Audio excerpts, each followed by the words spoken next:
May I come in? आइए, Good evening, sir. Good evening. आइए, बैठिए। Thank you, sir. Prince Mishra, civil engineer हैं आप? जी सर। हाँ? जी सर। कहीं काम भी कर रहे हैं? नहीं सर, मैंने कहीं फॉर्मली काम नहीं किया है। अच्छा, और कब किया है सिविल इंजीनियरिंग? 18 में? 2018 में। अच्छा, आपने इसमें लिखा है ग्रीन बिल्डिंग। जी सर। क्या होती है green building? Sir, green building एक ऐसी बिल्डिंग होती है जो जो इन्वायरमेंट का नेगेटिव इम्पैक्ट है उस बिल्डिंग पे कम हो और उस बिल्डिंग के द्वारा इन्वायरमेंट पे सर नेगेटिव इम्पैक्ट कम हो। तो क्या करते हैं उसके लिए? उसके लिए सर इसमें जो एनर्जी कंजम्पशन है उसको हम कम करते हैं, जो वेस्ट वाटर है उसको हम रीयूज करने की कोशिश करते हैं, जो नेचुरल लाइट है जैसे सन है तो उसको ज़्यादा हम ऐसा बिल्डिंग का ओरिएंटेशन देते हैं ताकि ज़्यादा से ज़्यादा हम यूज कर पाएँ। इसके अलावा जो रिन्यूएबल एनर्जी है उस पर सर काम करते हैं। गुड। अल्टरनेटिव डिस्प्यूट रेजोल्यूशन एक बहुत चर्चित फ्रेज है। जी सर। वैकल्पिक समाधान प्रणाली, उसके बारे में कुछ बताएंगे? सर, अल्टरनेट डिस्प्यूट मैकेनिज्म जो है उसमें हम जो कोर्ट है उसके अलावा एक जैसे मीडिएशन हो गया, कॉन्सिलिएशन हो गया, तो उसमें मीडिएटर के थ्रू हम ये देखते हैं कि कोर्ट में जाने से पहले ही दोनों पार्टीज आपस में समझौता करके एक कंक्लूजन पे पहुंच जाए। आर्बिट्रेशन और मीडिएशन में क्या फर्क है? सर, इसकी सर टेक्निकल डिटेल के बारे में सर मुझे एग्जैक्ट इन्फॉर्मेशन नहीं है, लेकिन सर ये मेथड यूज किए जाते हैं। अच्छा, लोक अदालत? लोक अदालत सर ये कई सारे लेवल पे फंक्शन कर रही है, जैसे ग्राम सभा लेवल पे फंक्शन कर रही है, तो इसमें बहुत सारे डिस्प्यूट हम लेके जाते हैं। ऐसे डिस्प्यूट जो नॉन कंपाउंडेबल हों उन डिस्प्यूट को हम लेके जाते हैं और वहाँ समझौता करवाया जाता है दो पार्टीज के बीच में। प्रिंस, आप सर्कुलर इकोनॉमी से क्या समझते हैं? सर, सर्कुलर इकोनॉमी का मतलब ये है कि जो प्रोडक्ट की पूरी लाइफ साइकिल होती है उसकी हर जगह सस्टेनेबल यूज होता रहे। जैसे एक बार जब हम प्रोडक्ट बनाते हैं तो उसमें हम मिनिमम वेस्ट करें। प्रोडक्ट जब हम एक तरीके से जब हम उसको डिस्कार्ड कर देंगे, वेस्ट कर देंगे, तो हम उसको फिर से रीयूज करके कोई नया प्रोडक्ट बना दें। तो इस कॉन्सेप्ट का प्रचलन कब से प्रारंभ हुआ? सर, इसके बारे में सर हमारे देश में इसका कितनी देर तक दूर तक हम आगे ले जा चुके हैं इसको? सर, काफ़ी जैसे एक्सटेंडेड प्रोड्यूसर रिस्पॉन्सिबिलिटीज़ का कॉन्सेप्ट इंट्रोड्यूस किया गया है, चाहे इलेक्ट्रॉनिक्स वेस्ट की बात की जाए या प्लास्टिक की वेस्ट की बात की जाए। और इसके अलावा सर जैसे जो अभी ग्रीन बिल्डिंग का कॉन्सेप्ट है तो उसमें भी सर जो सरकार का कोड है उसमें ये कहा जाता है कि जो हम वेस्ट को इसमें यूज कर सकते हैं, स्टील को फिर से रीमेल्ट करके एक नया स्टील बना सकते हैं, लेकिन इसमें सर अभी काफ़ी काम करने की ज़रूरत है। भारत की जो एनवायरमेंटल पॉलिसी है उसको आप कैसे देखते हैं? सर, इंडिया की जो इन्वायरमेंट पॉलिसी है वो सस्टेनेबल डेवलपमेंट के पाथ पे है, लेकिन being a developing country sir हमें अपने जो इकोनॉमिक डेवलपमेंट हैं उनको भी साथ साथ में लेके चलना होता है। तो इंडिया सर जो सस्टेनेबल डेवलपमेंट गोल हैं उस पर भी अच्छा परफॉर्म कर रहा है। इवन जो क्लाइमेट चेंज परफॉर्मेंस इंडेक्स थी, इंडिया ओनली G20 की कंट्री थी जिसने टॉप 10 में पोजीशन हासिल की, और सर हम इकोनॉमिक डेवलपमेंट भी अच्छा कर रहे हैं। CBDR से आप क्या समझते हैं?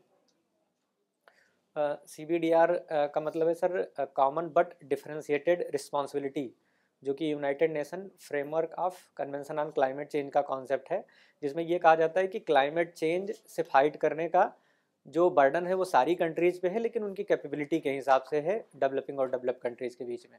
तो इसके ऊपर लोग काम कर रहे हैं और देश काम कर रहे हैं इसके ऊपर? सर, इसमें जैसे बहुत सारे जैसे क्योगो प्रोटोकॉल आया था तो उसमें सर अलग अलग टारगेट दिए गए थे। इवन जो पेरिस क्लाइमेट डील हुई उसमें भी इस कॉन्सेप्ट को रिकॉग्नाइज किया गया कि जो डेवलप्ड कंट्रीज हैं वो डेवलपिंग कंट्रीज को पैसा ट्रांसफ़र करेंगे। लेकिन सर इसमें कुछ काम हुआ है, लेकिन अभी बहुत हद तक जो डेवलप्ड कंट्रीज हैं वो कोऑपरेट नहीं कर रही हैं। Thank you. Thank you sir.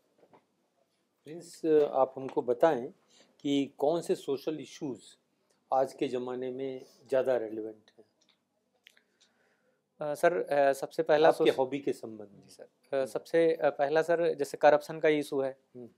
इसके अलावा सर जो कास्ट या जेंडर के आधार पे जो इनइक्वलिटीज़ होती है या सर उसमें वायलेंस होते हैं। इसके अलावा सर जैसे जो अभी बच्चों के खिलाफ क्राइम बहुत ज़्यादा बढ़ते जा रहे हैं, और डिजिटल इरा आने की वजह से एक साइबर क्राइम भी बढ़ता जा रहा है, क्योंकि अभी हम उतने डिजिटली लिटरेट नहीं हैं। जो करप्शन वाला आपने बताया, क्या इसके संबंध में हमारे जो कानून हैं वो समुचित नहीं है क्या? सर कानून डिफरेंट लेवल पे बहुत सारे सर इसमें कानून बनाए गए हैं, लेकिन उसमें कानून में कुछ कमियां हैं, जैसे बहुत सारे जगह डेफिनेशन क्लियर नहीं है। लेकिन उससे भी ज़्यादा सर जो इसका इम्प्लीमेंटेशन है ग्राउंड लेवल पे वो थोड़ा सा वो वीक है। अभी तो 3 नए कानून बना दिए, जी सर। तो आपका क्या सोच है कि ये नए कानून है ना पुराने वाले कानून में ही कुछ छोटे मोटे परिवर्तन करके उनको बनाया गया है? थोड़ा सा बताएंगे। सर जो नए 3 कानून बनाए गए हैं तो उसमें मोस्टली एक पकड़िए, पहले मान लीजिए हाँ, साक्ष्य अधिनियम पकड़िए, जैसे evidence sir act. Indian evidence act, तो उसमें सर मोस्टली जब वो एक्ट आया था तो जो डिजिटल एविडेंस थे उनकी बात सर उसमें नहीं की गई थी, लेकिन आज के इरा में जो डिजिटल एविडेंस होते हैं उनको भी एविडेंस के तौर पे एक्सेप्ट पर करने की मैंने बात की सुना है गई कि वो एविडेंस एक्ट में ऑलरेडी इनकॉर्पोरेट कर दिया था, मॉडिफिकेशन करके। एडिशन तो हो ही गया था पहले ही। एडिशन सर किया गया था, लेकिन अभी सर मोर उसमें ज़्यादा क्लेरिफिकेशन दिया गया है, तो उसी में एक्चुअली में सर वो मॉडिफिकेशन और थोड़ा और क्लेरिफिकेशन है पहले से। और पेनल कोड में, इंडियन पेनल कोड में एक तो सर जैसे इसका नाम चेंज करके थोड़ा पॉजिटिव आउटलुक देने की कोशिश की गई है। दूसरा सर कि बहुत क्या सारी फर्क हुआ? जो पेनल की जगह शब्द इस्तेमाल किया गया न्याय, तो उसका क्या कहीं परिलक्षित होता है क्या? उस जो किताब बनाई गई या जो कानून बनाया गया उसमें इस चीज़ को कहीं पर लाया गया है क्या? कोई एक एरिया जिसमें लाया गया हो? सर न्याय में ऐसे जैसे सर अभी जो सिटीजन्स हैं उनको उसमें सर अगर उनके खिलाफ कोई अन्याय होता है तो उसके लिए सर जैसे ज़्यादा टाइम देने की बात की गई है। जो पुलिस है उनकी सर ज़्यादा अकाउंटेबिलिटी फिक्स करने की बात की गई है उसमें। पुलिस को मॉडर्नाइज करने की बात कही गई है। ये पेनल कोड में है क्या? सर इंडियन पेनल कोड के जो सर जैसे जो धाराएं हैं उसमें मतलब ये कहा गया है कि जैसे अब पुलिस अपने यहाँ सर अरेस्ट करके जो टाइम पीरियड होता है उसमें सर टाइम बाउंड मैनर में उसको कर दिया गया है कि इतने टाइम में आपको। पढ़िएगा आप। घर में जो खेती होती है उसमें मदद करने में इंटरेस्ट रखते हैं। जी सर। आप घर की खेती में क्या क्या काम कर सकते हैं? सर मैंने घर की खेती में प्लांटिंग से लेकर के सर हार्वेस्टिंग तक जैसे मेरे यहाँ पैडी, शुगर केन, वीट, कुछ मिलेट की फसलें होती हैं तो उसमें सर मैंने हर लेवल पे काम किया है। इसके अलावा सर अब मैं जैसे मेरे यहाँ का जो कृषि विज्ञान केंद्र है तो वहाँ भी सर मैंने कुछ दिन ट्रेनिंग ली है शुगर केन के बुवाई में। तो ये सब सर मैं हेल्प करता हूँ। जो मनरेगा स्कीम आई है जी सर। उसके पश्चात क्या खेती में लेबर की कुछ समस्या आई है क्या? जी आई, क्योंकि जो गांव लेवल में देखा जाए तो बहुत सारे पहले जो वर्कर्स एग्रीकल्चर के लिए अवेलेबल रहते थे उनको अब मनरेगा के थ्रू गारंटीड 100 दिन का सर एम्प्लॉयमेंट मिल जाता है। तो इससे क्या होता है कि जैसे जब सीजन में कटाई का समय आ गया तो उस वक्त लेबर की डिमांड बहुत ज़्यादा हो जाती है, लेकिन उनको एक अल्टरनेट अपॉर्चुनिटी है, वहाँ उनको फिक्स्ड वेतन भी मिल, इनकम भी है डे वाइज, और उनका कोई सर हरेसमेंट भी नहीं है। उनके बैंक में पैसा आ जाता है। आपके शहर के बारे में कुछ कहिए, बहराइच के बारे में। दूसरे लोग क्या बहराइच में कोई पर्यटन स्थल भी है क्या? सर बहराइच कतरनिया घाट जो वाइल्ड लाइफ सेंचुरी है सर इसके लिए फेमस है। इसके अलावा सर वहाँ एक मरी माता मंदिर है, और अभी रिसेंटली हमारे प्राइम मिनिस्टर ने महाराजा सुहेल देव की जो स्टेचू है उसका इनॉग्रेशन किया है। जो संत कबीर थे उन्होंने बहराइच के बारे में बोला कि सब लोग बहराइच घूमने जाता है, ऐसा है क्या? कुछ है पुरानी चीज, जग बहराइच जाए? हाँ सर, इसके बारे में सर मैं पढ़ूंगा। जी करिए। ओके प्रिंस, आपको फैमिली एग्रीकल्चर में करने के अलावा वॉचिंग शॉर्ट फिल्म्स पसंद है? जी मैम। कौन सी, किस तरह की शॉर्ट फिल्म देखते हैं? कोई एक स्पेसिफिक बताइए। मैम अभी हाल में ही मैंने एक फिल्म जैसे मंडी देखी है, तो उसमें एग्रीकल्चरल डिस्ट्रेस या एग्रीकल्चर मार्केट की डिस्ट्रेस के बारे में बताया गया है। एक पंचायती राज करके एक शॉर्ट फिल्म है, तो उसमें जो पंचायत पति का कॉन्सेप्ट है उसको हाईलाइट किया गया है। तो ये मैंने देखा है। Okay, so in short film से आप अपने लिविंग को, अपने एरियाज को रिलेट कर पाते हैं, कम्युनिटीज? जी सर। तो जी उसी तरह की फिल्म में इंटरेस्टेड रखते हैं कि इसके अलावा डिफरेंट? नहीं मैंने इसमें काफ़ी सारी फिल्में, शॉर्ट फिल्में देखा हूँ। तो जैसे एक ग्रैंड पापिस करके है, तो उसमें जो ओल्ड एज में मैम जो अभी हमारे सीनियर सिटीजन प्रॉब्लम फेस कर रहे हैं उसको दिखाया गया है। एक वुमेन इन टू रोल, वो उसमें मैम ये दिखाया गया कि कैसे आज की महिलाएं हमारी जो अपना काम प्रोफेशनल कर रही हैं, घर की भी जिम्मेदारियां उठा रही हैं। करप्शन पे मैंने देखा है। कई सारी शॉर्ट फिल्म देखा है। आपके एरिया में, आपके डिस्ट्रिक्ट में कौन सा इशू आपको सबसे प्रोमिनेंट लगता है? मैम अभी रिसेंटली नीति आयोग की मल्टी डायमेंशनल पॉवर्टी इंडेक्स ने ये हाईलाइट किया है कि 54% पॉपुलेशन मेरे डिस्ट्रिक्ट की अभी भी मल्टी डायमेंशनली पुअर है। नहीं, तो आपके हिसाब आपके लिविंग मतलब आपके एक्सपीरियंस से क्या है? मैंने भी मैम ये देखा है कि जो रूरल एरिया में जो इंफ्रास्ट्रक्चर की प्रॉब्लम है या एग्रीकल्चर में मैम उतनी ज़्यादा प्रोडक्टिविटी लोगों की उतनी इनकम नहीं हो पाती है, तो ये मैम मैंने एक प्रॉब्लम देखा है कि लोग उतना इनकम अभी अर्न नहीं कर रहे हैं जितना अब उनको एक फैमिली चलाने की एज अ ज़रूरत सिविल है। इंजीनियर आपको लगता है कि इंफ्रास्ट्रक्चर की प्रॉब्लम है वहाँ पे? कौन सा इंफ्रास्ट्रक्चर बहुत ज़्यादा रिक्वायर्ड है? मैम जैसे मोस्टली जो फैमिलीज हैं रूरल एरिया में तो एग्रीकल्चर में है, तो जैसे अब उनको अगर कैनाल की फैसिलिटी उनके पास हो इरिगेशन के लिए, या खेत से लेकर के अगर मार्केट तक का अगर ऑल वेदर रोड है कि अगर बारिश का मौसम है तब भी उस रोड को एक्सेस कर पाएँ, ये प्रॉब्लम मैम। जैसे इसके अलावा जो लाइट इलेक्ट्रिसिटी है तो अभी मैम 24/7 नहीं है, वहाँ मैम 12 घंटे की एक साइकिल रहती है कि इस हफ्ते आपको 12 घंटे सुबह लाइट मिलेगी तो अगले तो हफ्ते में रात में इलेक्ट्रिसिटी हो मिलेगी। गया, कैनल इरिगेशन हो गया, जी मैम। ओके। प्रोडक्टिविटी और एफिशिएंसी में क्या डिफरेंस है? प्रोडक्टिविटी मैम ये है कि जैसे कितने हम इनपुट डाल करके और उसमें कितने एरिया में हम कितना चीज़ प्रोड्यूस कर रहे हैं, और इफ़िशियंसी मैम बेसिकली इस बात से रिलेटेड है कि हमारे इनपुट से एग्जैक्टली मतलब इनपुट से रिलेटेड है। कॉस्ट से जी रिलेटेड है, मैम। राइट? तो आप ये यूज़ करते हैं कॉन्सेप्ट अपने सिविल इंजीनियरिंग में? हाँ मैम, इसमें कुछ जैसे अभी जो प्रधानमंत्री आवास योजना बनी है तो उसमें मैम इन सब का यूज किया जाता है। एनर्जी ट्रांजिशन दो तरीके से हो सकता है, जी एनर्जी एफिशिएंसी और रिन्यूएबल एनर्जी। आप किस स्कोप पर रखेंगे? मैम मैं एनर्जी इफ़िशियंसी पहले रखूँगा, फिर रिन्यूएबल एनर्जी रखूँगा, क्योंकि एक बार इफ़िशियंसी आ गई तो फिर हम रिन्यूएबल एनर्जी का भी ज़्यादा यूज कर पाएंगे, नहीं तो रिन्यूएबल एनर्जी से हम लेकिन इलेक्ट्रिसिटी एफिशिएंसी में भी तो और एनर्जी चाहिए होगी। मैम उसमें रिसर्च ज़्यादा चाहिए होगा, क्योंकि हमें एक अच्छा जैसे बल्ब बनाना है तो उसमें हमें एक अच्छे रिसर्च पे फोकस करना होगा तभी हम। तो it is more energy consumption. Ma'am short term में, लेकिन लॉन्ग टर्म में मैम ज़्यादा कंट्रीब्यूट करेगा, फायदा ओके। होगा। लेवलाइज्ड कॉस्ट ऑफ इलेक्ट्रिसिटी बता दीजिए, लास्ट क्वेश्चन। माफ़ कीजिएगा। Levelized cost of electricity generation. Electricity generation से हाँ, levelized cost of electricity. Ma'am सारे हर जगह जो इलेक्ट्रिसिटी पैदा होती है उसको बराबर करने से रिलेटेड उसके कॉस्ट का। Sorry ma'am, okay, thank you. माफ़ कीजिएगा। प्रिंस, बस एक सवाल आपसे पूछूंगा कि चूंकि आप सिविल इंजीनियर हैं तो भारतीय इतिहास के 5 स्थापत्य के उत्कृष्ट नमूनों को अगर चुनना जाए तो आप कौन 5 चुनेंगे? सर जो एम विश्वेश्वरैया जी हैं, उनको भारतीय सिविल इंजीनियरिंग का फादर कहा जाता है, तो मैं उनको चुनूंगा। नहीं, व्यक्ति नहीं, जी सर।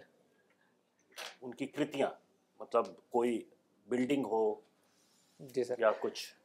सर उन्होंने एक डैम अपने समय में बनाया था, तो वो काफ़ी ज़्यादा फेमस है। इसके अलावा सर जैसे कृतियाँ में देखा जाए तो जैसे ताजमहल अपने एक तरीके से जो दुनिया के 7 अजूबे हैं उसमें भी शामिल है। क्या क्या उत्कृष्ट है इसमें ताजमहल में ताज आर्किटेक्चरली? ताजमहल में सर ये जैसे ही एक तो पहली बात जो उसका फाउंडेशन दिया गया है सर, वो वेल फाउंडेशन दिया गया है, और वो तो आम बात थी, वो तो मुगल ट्रेडिशन में चल ही रहा था। हाँ जी सर। और उसके अलावा मुगल आर्किटेक्चरल ट्रेडिशन में भी जी सर ताजमहल एक विशेष स्थान रखता है, क्या है वो? एक तो सर जो वहाँ पे वाइट मार्बल का यूज किया गया, और जो मुगल इसलिए भी है फेमस कि जो इंडियन स्टाइल और जो ईरानियन स्टाइल थी उन सबको सर वो भी मिक्स किया पहले से गया। हो रहा था, वो सल्तनत के समय से ही हो रहा था। जी सर। क्या परफेक्शन अटेन किया हुआ है ताजमहल में? एक पर्टिकुलर बिल्डिंग टेक्निक का परफेक्शन ताजमहल में दिखता है। सर जो उसकी डिज़ाइनिंग है और जो रिफाइनिंग की गई है, किस विशेष चीज़ की डिजाइनिंग? ओवरऑल सर जैसे जो उसका लुक दिखता है या जो देखने से जैसे प्रतीत होता है जो रिफाइनिंग ताजमहल की हो गई गया। है। और इसके अलावा सर जैसे अभी रिसेंट चेनाब ब्रिज बनाया गया, तो वो मीन सी लेवल से या चेनाब रिवर से लगभग 360 मीटर की ऊंचाई पे बनाया गया। अच्छा, बहुत ज़्यादा डिफिकल्ट था। ठीक है, मॉडर्न ये हाँ, इसके अलावा सर जो अभी अटल टनल बनाई गई वो भी बहुत ज़्यादा, अप्रॉक्सीमेटली 5 किलोमीटर से ज़्यादा की टनल है सर। इवन सर रिसेंटली जो अभी कल ब्रिज का इनाग्रेशन किया गया है अटल ब्रिज का, तो वो भी सर इंडिया का सबसे लॉन्गेस्ट ब्रिज है, 21 केवल किलोमीटर का ब्रिज लॉन्गेस्ट है। है, शॉर्टेस्ट है, ब्रॉडेस्ट है, कोई जी सर। टेक्निक बताइए ना, ये तो जनरल नॉलेज वाली सर किताब वाली बात। जैसे अभी अटल ब्रिज के बारे में सर बात करें तो उसमें जो एफिल टावर है उससे भी 17 टाइम ज़्यादा स्टील यूज किया जाएगा। जो एक उसका जो स्पैन प्रोवाइड किया जा रहा है सर, वो हाइड्रो डेक करके ये कॉन्सेप्ट है सर, उससे उसका स्टील प्रोवाइड किया जा रहा है ताकि वो इवन जो 7 या 7 से ऊपर के भूकंप के झटके हैं उसको भी वो सह सकता है। हाँ, इसके अलावा सर जो उस पर जैसे जो टोल कलेक्शन लगाया जा रहा है, तो इवन जो फास्ट मूवमेंट व्हीकल कर रही होंगी उसी के साथ साथ सर टोल कलेक्शन भी हो जाएगा, तो मॉडर्न फैसिलिटीज़ दी जा रही हैं। अच्छा, और प्री मॉडर्न में आपको केवल ताजमहल दिखा? सर और बहुत सारी बिल्डिंग है, जैसे सर राष्ट्रपति भवन हो गया, तो क्या क्योंकि उत्कृष्ट है इसमें? जो ब्रिटिश आर्किटेक्चर का नमूना एक है राष्ट्रपति भवन। मतलब सर जो रोमन आर्किटेक्चर में इनिशियली जो बिल्डिंग कंस्ट्रक्शन स्टार्ट हुआ, तो उसमें सर ये कुछ पहली बिल्डिंग आती थी जिनके आर्किटेक्चर दूर से दिखने में जो लुक था वो शुरुआत मतलब इंडिया में फोकस किया गया कि दूर से जब दिखने पे बिल्डिंग बहुत आकर्षक दिखे। विजुअल हाँ जी सर, विजुअल। बस खत्म कर रहा हूँ। जी सर। ये जो लाल किला है दिल्ली में, कभी गए हैं? जी सर, गया हूँ। लाल किला को फेमिनीन फोर्ट कहते हैं, फेमिनीन फोर्ट। क्यों? सर इसके बारे में सर मैं पढ़ूंगा। ठीक, थैंक यू। ये अभी जो हम न्याय संहिता साक्ष्य अधिनियम पर बात कर रहे थे, कॉन्स्टिट्यूशन के आर्टिकल 348 में यह लिखा है कि language in supreme court and high court and all acts and bills shall be English. तो ये जो नाम है कानूनों का, न्याय संहिता, सुरक्षा संहिता, ये उसका विरोध नहीं कर रहा? सर जो आर्टिकल 348 है सर, उसमें उसके आगे ये भी लिखा गया कि सर पार्लियामेंट अपने लॉ के द्वारा ऐसा प्रोवाइड कर सकती है। तो मुझे लगता है सर उस दिशा में भी हमें कदम बढ़ाना चाहिए कि हिंदी में भी, क्योंकि बहुत सारे हाई कोर्ट जो हैं वो हिंदी में सुनवाई करते हैं, गवर्नर के पास ऐसी पावर है डायरेक्ट करने की। तो मतलब सर उसमें प्रोसेस में अपना जजमेंट हिंदी में लिखते हैं, तो ऐसा सर सुप्रीम कोर्ट में भी होना चाहिए। ठीक, thank you. Thank you sir. Thank you ma'am. May I come in sir? आप ही बता दें सर। Thank you. तो प्रिंस, आपने सवालों के जवाब अच्छे दिए हैं, कॉन्फिडेंट हैं, और ये सब अच्छी बातें हैं, इनको आप कैरी ओवर करिएगा। और बहुत कुछ नहीं बताना है आपको। कोई सवाल है क्या, क्योंकि आप भी जानना चाहेंगे कुछ? सर बहुत सारे जगह सर मुझे ये मतलब थोड़े मेरे आंसर लॉन्ग थे, ये ऐसा लगा कि मतलब मैंने कहीं ज़्यादा बोला हो, ऐसा नहीं, ऐसा नहीं है, ठीक है, बिल्कुल ठीक है। हाँ जी सर। और कोई तो ये मैं मतलब मुझे बहुत जगह सजेशन मिले कि आंसर थोड़े लंबे रहते हैं, तो उसमें मैं क्या करूं अब यहाँ सर? ऐसा देखिए, बड़ा सिंपल है। जी सर। सवाल को ध्यान से सुनिए, मेंबर की तरफ निगाह करके सवाल को खूब ध्यान से सुनिए। जी सर। ध्यान से सुन के मन में सोचिए कि इसके क्या उत्तर हो सकते हैं। जी सर। उत्तर के लिए लेक्चरबाजी की तो आवश्यकता है नहीं। जी सर। आप 3 सेंटेंस बना लीजिए, उनको प्रायोरिटी में रख लीजिए, कौन सा सबसे ज़्यादा सटीक है, कुछ उससे कम सटीक 3 वाक्य बना लीजिए, और तीनों वाक्य जो है वो बोर्ड को देखते हुए वो आप उत्तर दे दीजिए, एक एक करके दीजिएगा। एक सेंटेंस बोला, हाफ ए सेकंड गैप, फिर एक सेंटेंस बोला, हाफ ए सेकंड गैप, तीसरा बोला, काफ़ी है। हो सकता है 2 ही वाक्यों में मेंबर अगला सवाल पूछ लेंगे, तो ये नौबत कभी नहीं आएगी कि मैं बोलता चला गया और कब पता लगा मेरा इंटरव्यू खत्म हो गया। ठीक है ना? पहले से सोच लीजिए कि मुझे बोलना क्या है। वो चीज़ बहुत सही नहीं है कि मैं बोलना शुरू करके उसके बाद सोचता जा रहा हूँ कि और क्या जानता हूँ, और क्या जानता हूँ, और क्या, फिर तो खत्म नहीं होगा। ठीक है ना? Anything else? और सर जैसे इसमें ये कहा जाता है कि आप कभी कभी कहते हैं कि स्टैंड लो, मतलब कहा जाता है कि आपको क्या लगता है कि मतलब यूपी को डिवाइड अच्छा, करना चाहिए कि देखिए, नहीं? बड़ी तो सिंपल सी बात है। एक होता है सर कि बैलेंस अप्रोच। नहीं, वो सब कहानियाँ छोड़िए। देखिए, सिंपल सी बात है, आपकी तो जो ज्ञान है ना वो किताबी ज्ञान है। जी सर। उससे तो कुछ अधिक है नहीं। जी सर। तो इसलिए किताबों में जो लिखा है उसके हिसाब से जो आपको उचित लगे आप कह सकते हैं। एक बात ये जानिए कि ऐसा कुछ नहीं है ना कि आप सरकारी आदमी हैं ना सरकार के विरोधी हैं, जी सर। ना सरकारी है ना सरकारी विरोधी हैं, जी सर। आप किताब वाले हैं। जी सर। और जो सज्जन वहाँ बैठे हुए हैं सब एक्सपीरियंस वाले हैं, जी सर।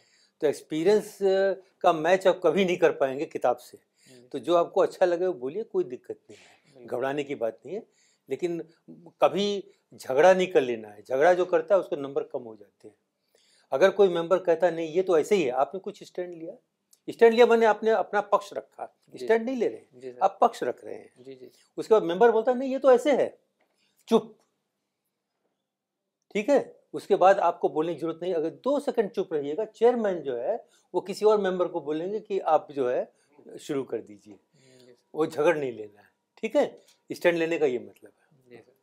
थोड़ा चेयरफुल रहो ना, आंसर्स अच्छा है, कॉन्फिडेंस है, आंसर्स बड़े अच्छे, थोड़ा सा चेयरफुल रहने की जरूरत। जो बैलेंस आज मेंटेन करके यहाँ पर रखा है वही रखो, That will add value. Yeah. Cheerful रहो, that will add value. ऐसा करिए। Otherwise you have good, very high potential. कब है? एस्टीमेट में कैसा परफॉर्मेंस रहा आपके?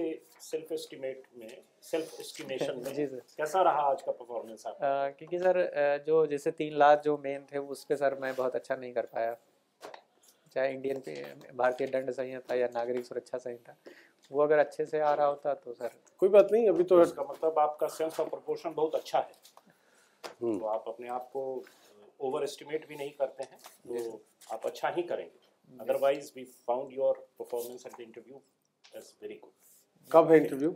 सर 31 जनवरी को। 31 को है ना। नेट पर हाइलाइट्स मिल जाएंगे नए कानूनों के, जी सर। ब्रॉड हाइलाइट्स मिल जाए क्या। और पढ़ते रहिए, अखबारें पढ़ते रहिए, जी सर। जो भी है अपना नॉलेज बेस को बढ़ाते रहिए। हाँ, इंटरिम बजट आएगा अभी तो। बजट तो नहीं आएगा, सर्वे का कुछ टच आएगा। हाँ, बजट तो एक दिन पहले आ जाएगा, मॉर्निंग में आ सकता है ना। 26 जनवरी होगा interim budget, vote on account, ये सब देख लेना संविधान में। इंटरिम बजट क्या होता है, वोट ऑन अकाउंट क्या है जी सर। है ना। कल भी अखबार में आया कि government will present interim budget. पूछा जा सकता है कि बजट और अंतरिम बजट में क्या फर्क है। जी सर। बस, गुड।